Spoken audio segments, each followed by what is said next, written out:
아브라함의 믿음.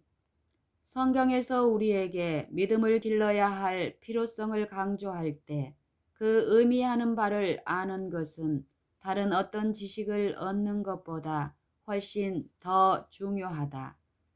믿음은 하나님의 말씀이 그 말씀하시는 일을 이루도록 기대하는 것이며 그 말씀하시는 일을 이루도록 하기 위하여 오직 말씀만을 의존하는 것이다.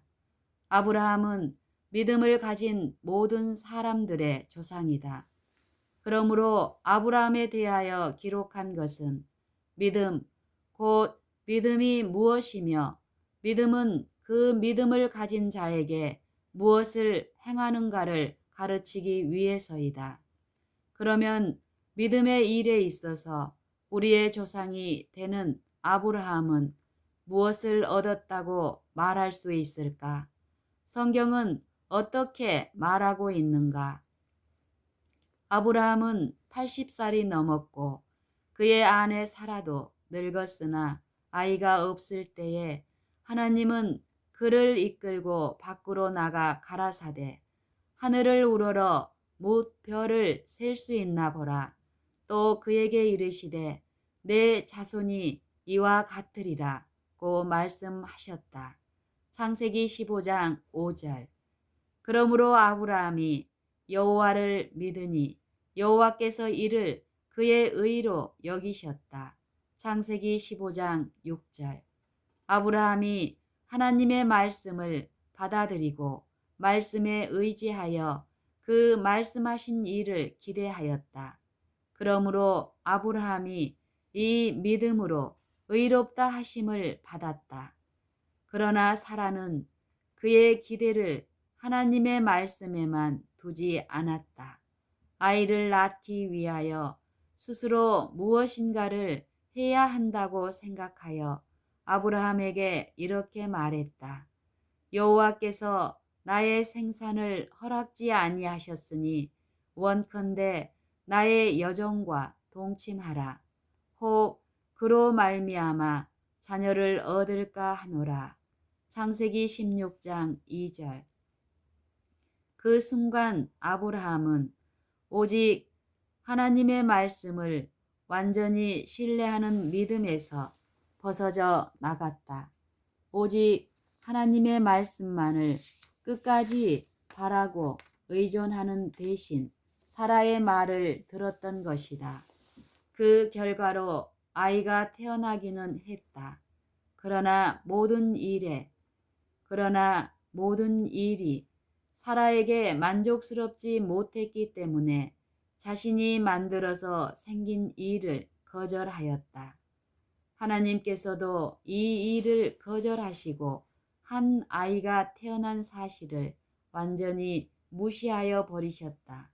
그런 후에 아브라함의 이름을 아브라함으로 바꾸시고 약속하신 후손을 통하여 그를 열국의 아비가 되도록 할 것이며 아브라함과 약속하신 후손과 언약을 세우는 일에 관하여 계속 말씀하셨다.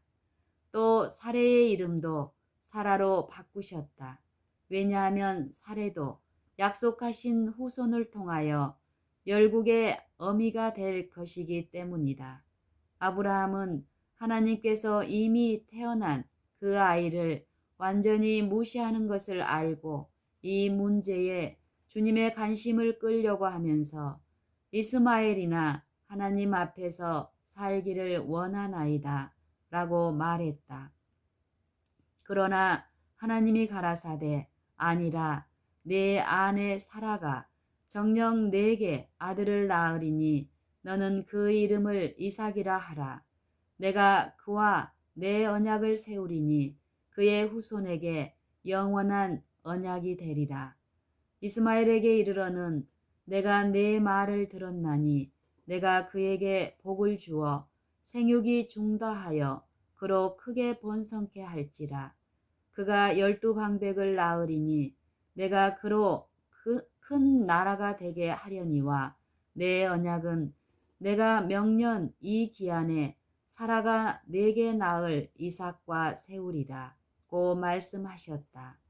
창세기 17장 15절로 21절.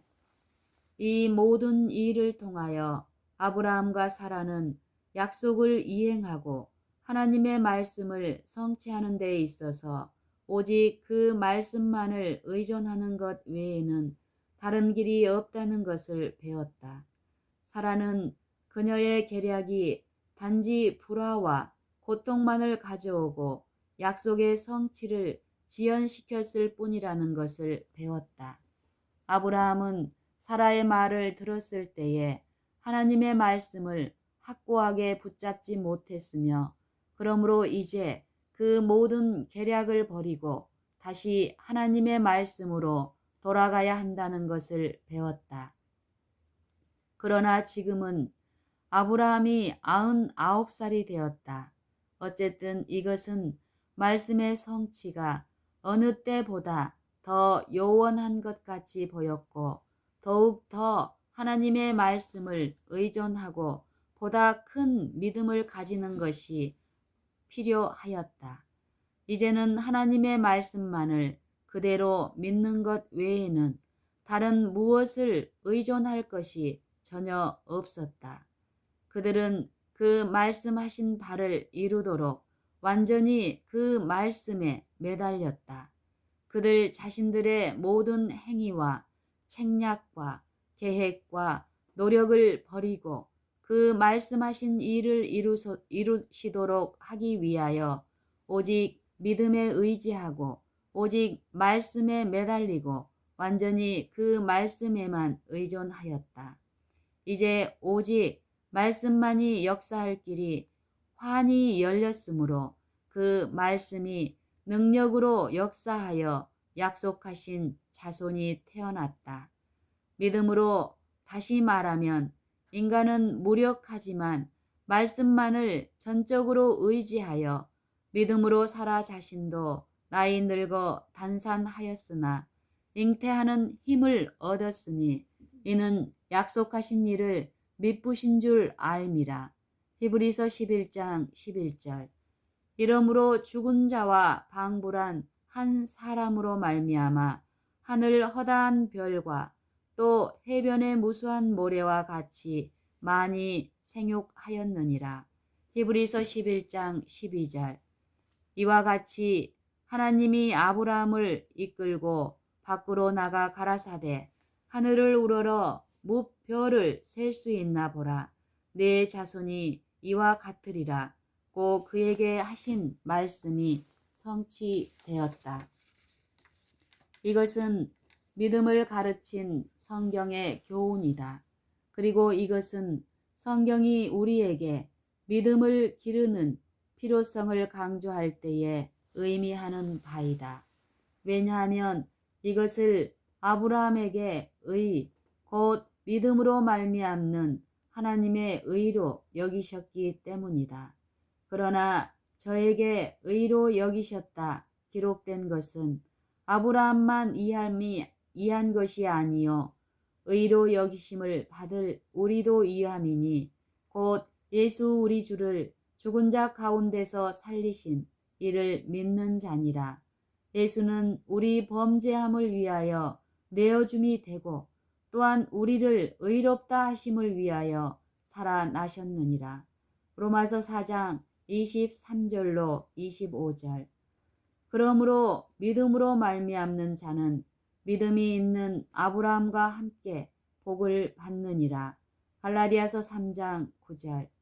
자신들의 모든 행위와 책략과 계획과 노력을 거부하고 인간적으로 완전히 무력한 가운데서 그 말씀하신 일을 이루도록 하나님의 말씀만을 의존하는 자들은 모두 믿음에 속한 자들이며 믿음 있는 아브라함과 함께 하나님의 의로 복을 받을 자들이다.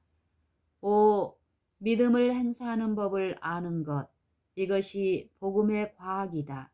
그러므로 이 복음의 과학은 과학 중에 과학이다. 누가 이것을 깨닫고자 모든 힘을 기울이려고 하지 않겠는가? 리뷰 앤드 헤럴드 1899년 1월 24일자